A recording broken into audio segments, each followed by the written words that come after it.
प्रधानमंत्री नरेंद्र मोदी ने युवाओं को दिया रोजगार का तोहफा। पीएम ने वीडियो कॉन्फ्रेंसिंग के माध्यम से लगभग 71,000 से अधिक नवनियुक्त कर्मियों को नियुक्ति पत्र किए प्रदान। केंद्रीय राज्य मंत्री राव इंद्रजीत सिंह ने अंबाला छावनी के एसडी कॉलेज में प्रधानमंत्री रोजगार मेले में 209 नवनियुक्त कर्मियों को सौंपे नियुक्ति पत्र।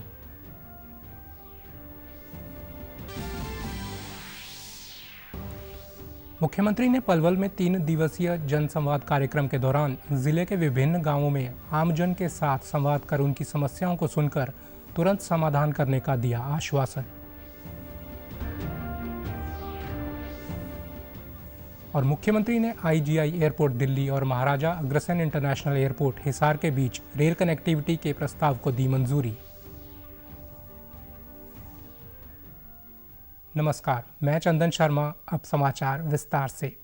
प्रधानमंत्री नरेंद्र मोदी ने आज वीडियो कॉन्फ्रेंसिंग के माध्यम से लगभग 71,000 नवनियुक्त कर्मियों को नियुक्ति पत्र बांटे। पीएम ने नवनियुक्त कर्मियों को संबोधित भी किया। देश भर से चुने गए इन लोगों की नियुक्ति भारत सरकार के कई विभागों में विभिन्न पदों पर होगी।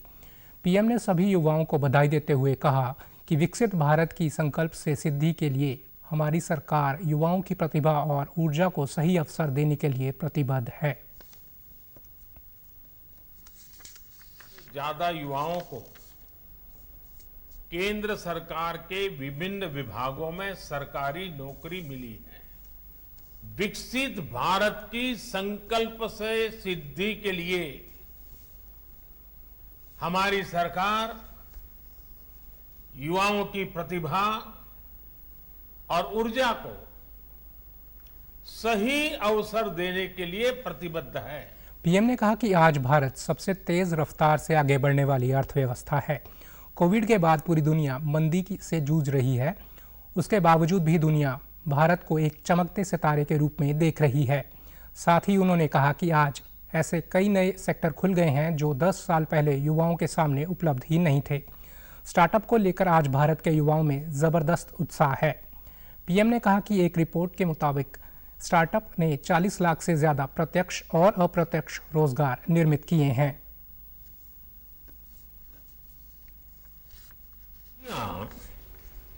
कोविड के बाद मंदी से जूझ रही है। ज्यादातर देशों की अर्थव्यवस्था लगातार गिरती चली जा रही है, लेकिन इन सब के बीच भारत को दुनिया एक ब्राइट स्पॉट के तौर पर देख रही है। आज युवाओं के सामने कई ऐसे सेक्टर्स खुल गए हैं जो 10 साल पहले उपलब्ध तक नहीं थे। स्टार्टअप्स ने 40 लाख से ज्यादा डायरेक्ट और इनडायरेक्ट जॉब तैयार की हैं। केंद्रीय राज्य मंत्री राव इंद्रजीत सिंह ने आज अंबाला छावनी के एसडी कॉलेज में प्रधानमंत्री रोजगार मेले में नवनियुक्त उम्मीदवारों को नियुक्ति पत्र प्रदान किए। इस कार्यक्रम में 209 लोगों को विभिन्न विभागों में नियुक्ति पत्र वितरित किए गए। केंद्रीय राज्य मंत्री ने नवनियुक्त कर्मियों को शुभकामनाएं देते हुए कहा कि चयनित युवा अपने कार्य को पूरी निष्ठा और ईमानदारी से करें। उन्होंने कहा कि केंद्र सरकार द्वारा बेरोजगारी को दूर करने के लिए विशेष कदम उठाए गए हैं और इसी प्रकार प्रदेश सरकार ने भी इसके लिए विशेष योजनाएं बनाई हैं। साथ ही उन्होंने कहा कि आज हरियाणा प्रत्येक क्षेत्र में नई ऊंचाइयां छू रहा है। यहाँ के लोगों ने अपनी मेहनत के बल पर प्रदेश को अग्रणी राज्यों की श्रेणी में लाकर खड़ा किया है। केंद्र सरकार की तरफ से ये जो दूसरा कदम है और जो आप लोग आज के दिन पहली बार सरकारी नौकरी के अंदर प्रवेश करने का एक दरवाजा खोल रहे हैं, मैं आज आप सभी को मुबारकबाद देना चाहता हूं कि जिसको भी जो जिम्मेदारी दी जाती है, जब वो जिम्मेदारी संभालता है वो ध्यान में ये बात जरूर रखे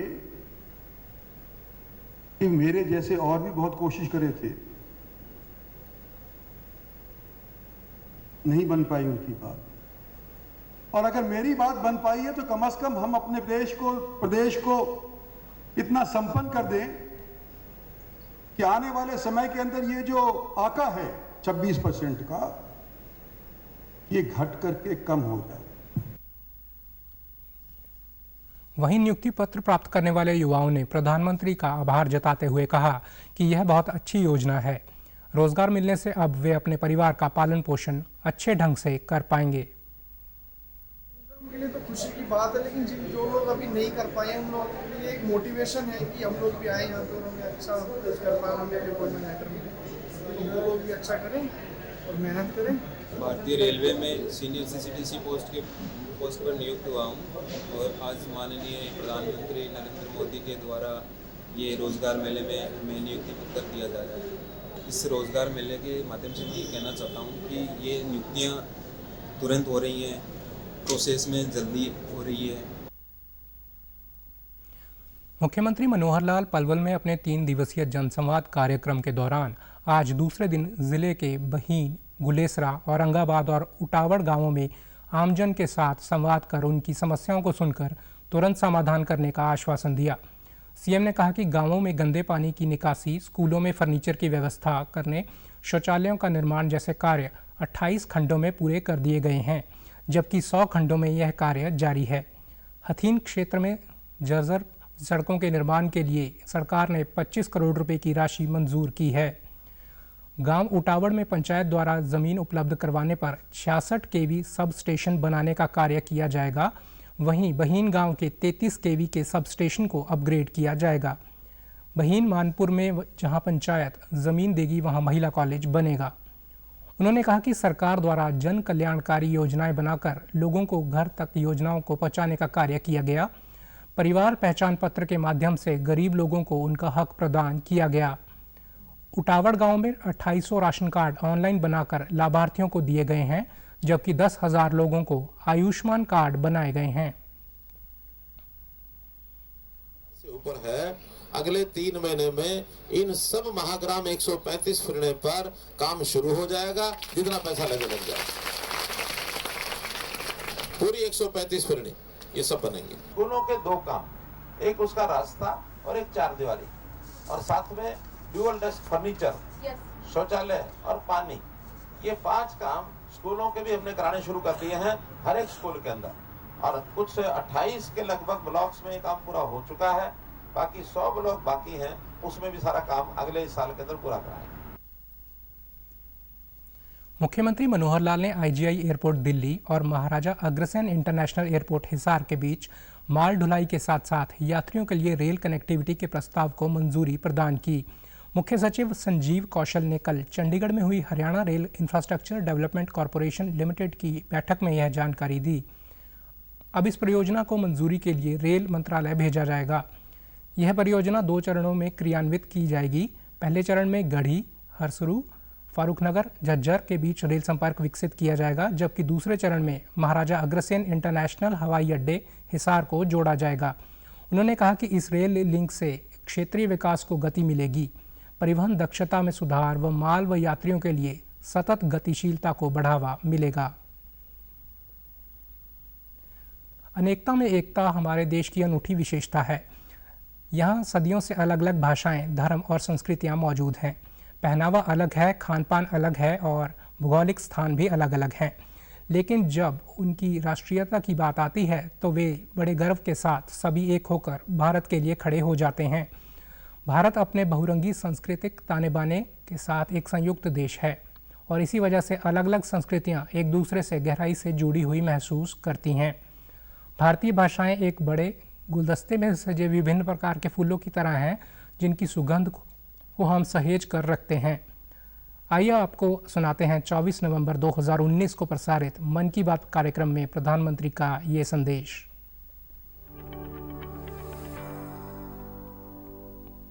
मेरे प्यारे देशवासियों, हमारी सभ्यता, संस्कृति और भाषाएं पूरे विश्व को विविधता में एकता का संदेश देती है।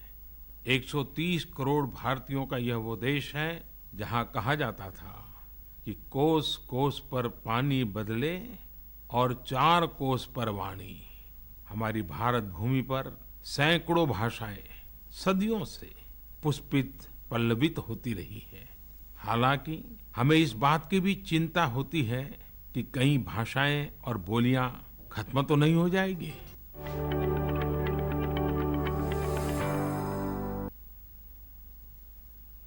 प्रदेश में लोक कलाओं को प्रोत्साहन के लिए कुरुक्षेत्र में 5 दिवसीय सांग महोत्सव का आयोजन किया जा रहा है। सूचना जनसंपर्क भाषा एवं संस्कृति विभाग की तरफ से आज़ादी का अमृत महोत्सव के अंतर्गत आयोजित यह महोत्सव धनपत सिंह सांगी की स्मृति में आयोजित हो रहा है। हरियाणा कला परिषद के निदेशक संजय भसीन ने बताया कि प्रदेश की कला संस्कृति और कलाकारों को बढ़ावा देने के लिए इस सांग महोत्सव का आयोजन किया गया है। यह महोत्सव 14 अप्रैल तक चलेगा। सांग महोत्सव में प्रदेश भर से 18 टीमें भाग ले रही हैं।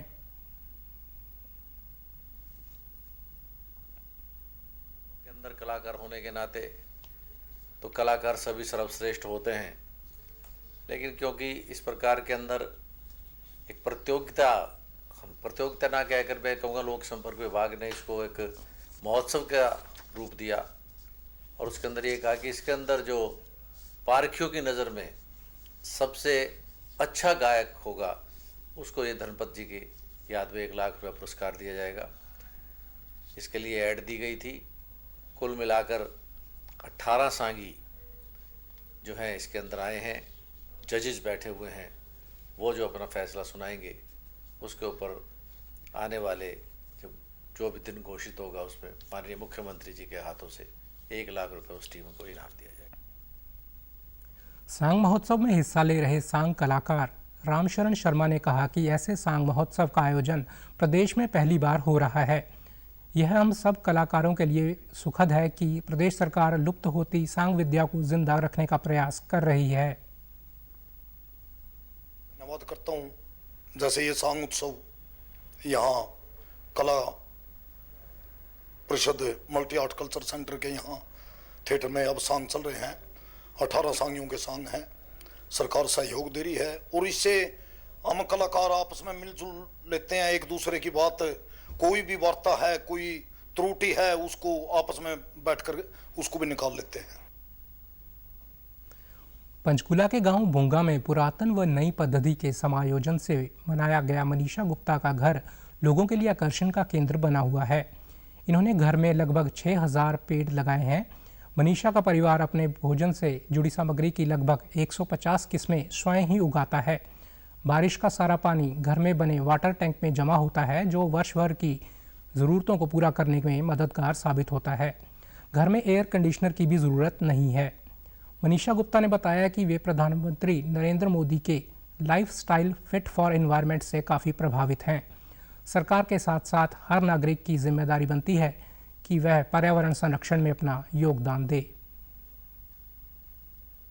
और हमारे प्रधानमंत्री ने भी बताया है कि हमारा लाइफस्टाइल फिट फॉर एनवायरनमेंट होना चाहिए। एनवायरनमेंट हमारे लिए नहीं बदलेगा, हमें अपना लाइफस्टाइल चेंज करना है एनवायरनमेंट के साथ बैठने के लिए।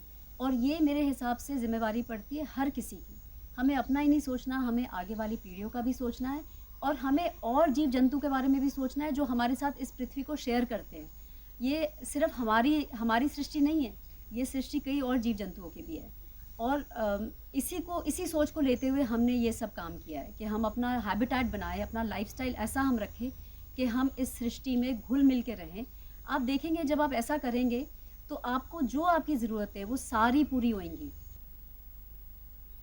आर्किटेक्चर हितेश ने बताया कि घर के निर्माण में ज़्यादातर पत्थर व चूने का इस्तेमाल किया गया है, जिससे घर की दीवारें कम गर्म होती हैं व अधिक ठंडक प्रदान करती हैं। मिट्टी की दीवारें, जैसे मैंने बताया, लैमडर्ट की दीवारें हैं। दूसरा, हमारी जो दीवारें हैं वो जो हमें इस एरिया में जहाँ पे हमने कंस्ट्रक्शन की वहाँ पे काफ़ी पत्थर हैं, क्योंकि नदियाँ हैं यहाँ से, तो पत्थर काफ़ी नीचे आ जाते हैं। तो हमने काफ़ी साइड से पत्थर या आसपास से पत्थर कुछ इकट्ठे किए और उनकी दीवारें बनाई, और उसका कॉम्बिनेशन एक एस्थेटिकली भी काफ़ी कॉम्प्लीमेंट करता है, मिट्टी की दीवार और पत्थर की दीवार को इकट्ठे देखना। और तीसरी जो हमने इस्तेमाल की हैं, जैसे कई जगह आप देखेंगे कि हमारी गोल दीवारें हैं, कि जैसे बाथरूम्स की दीवारें हैं जहाँ पे नमी ज़्यादा है, तो वहाँ पे हमने नॉर्मल ब्रिक का इस्तेमाल किया, लेकिन उसके ऊपर हमने जो प्लस्तर किया है वो सब चूने के किए हैं। अब देखेंगे हमने फर्शों में भी बहुत चूने का इस्तेमाल किया है। अब पेश है खबरें फटाफट।